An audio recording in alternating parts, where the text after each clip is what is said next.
Ang pangako nila sa atin, dahil ama natin sila, ang tunay na ama, ang Diyos nagbigay ng buhay sa atin. So lahat dito, kailangan magkumbaba tayo. Pagkatay, walang matapang, kahit anong klase mong tapang may hangganan ka, dahil may Diyos pa rin gagamit ng tao para titigil ng iyong kalukuhan. Ang gagawa ng kasamaan may hangganan dahil may Diyos pa rin gagawa ng paraan para hindi na kayo makakakima ng kasamaan ninyo. Dahil ang Diyos lang ang gusto ng Diyos, pagmahalan kayo, pagkaisa kayo. Dahil yan lang ang inigay ko sa inyo at magsaya kayo dito sa mundo. Pagsamantala lang naman kayo. Dahil siya lang nakakalam kung kailan tayo pupunin niya. Wala nang iba. Para babalik tayo sa pag-iisyo niya. Dahil sabi ng Diyos, ang anak, isa lang ang hilingin ko sa inyo, magbago na habang nandito pa kayo sa lupa, pagsamantala. Nandito sa lupa, pag may hangganan lang kayo. Pagdating sa paraiso kung walang katapusan na, wala na kayo kamatayan doon, enjoy yourself sa paraiso na. Ito ang lahat dito. Dahil ang sa akin, bata pa ako, tubig mo, gamot mo, naglingkod na ako sa Diyos. Dahil wala akong kinakatakutan, isa lang kinakatakutan ko, yun nagbigay ng buhay sa atin. Siguro. Dahil tayo dito, pagsamantalang tayo lahat. Dahil siya lang kasi nagbigay ng buhay sa atin. Dahil kahit anong oras pwede tayong babawin niya. Diyos pa rin ang siya magbabawi. Tama, hindi? Ito lahat yan. Pagmahalan tayo. Yun lang naman, wala namang hinalat mo ba? Hindi naman masakit yung hiniling niya. Pagmahalan kayo, mag-isa kayo. Parang pagmamahal ko sa inyo, nakikita ko ang gandang samahan ninyo, nakikita ko, ang saya ko. Dahil iisa ang hilingin nyo, iisa nakikita ko, pagmamahalin nyo, ako ay nasa inyo. Amen.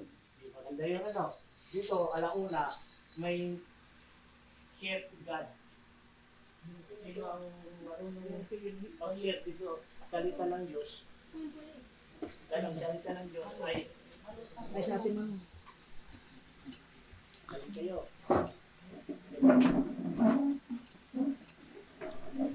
Si Malo, may minsan Malo.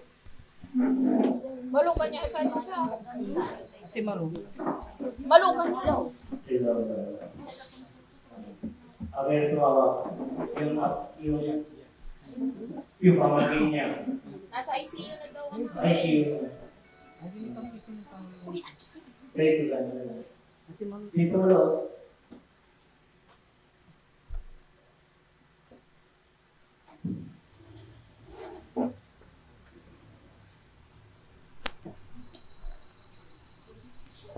Ay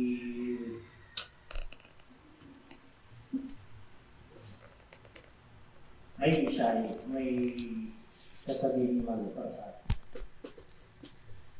Nakikita natin kung ano ba ang napulot niya, ang narinig niya.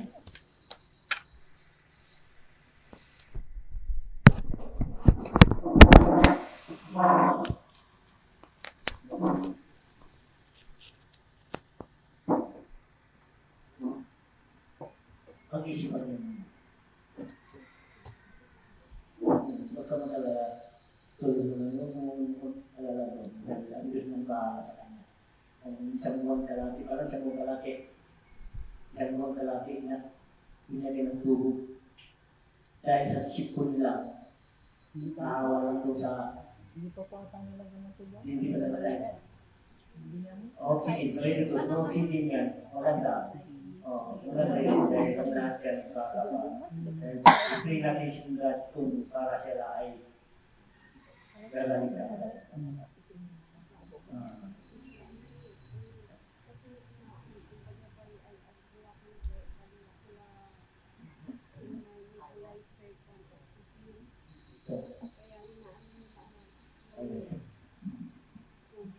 Yes. Yes.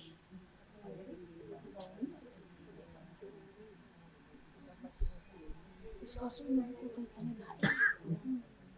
Di ba kaya ayaw si Marie?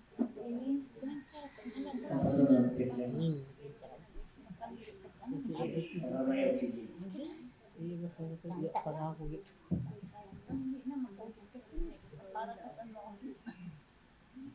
Ano pangalan niya? Iya, binti na ito. Hindi ko kailangan.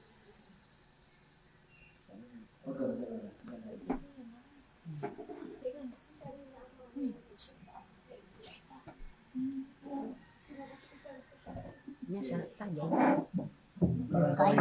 Bisa lakad kayo. Di ka asa siya. Di tanggain niya. Di ka asa siya.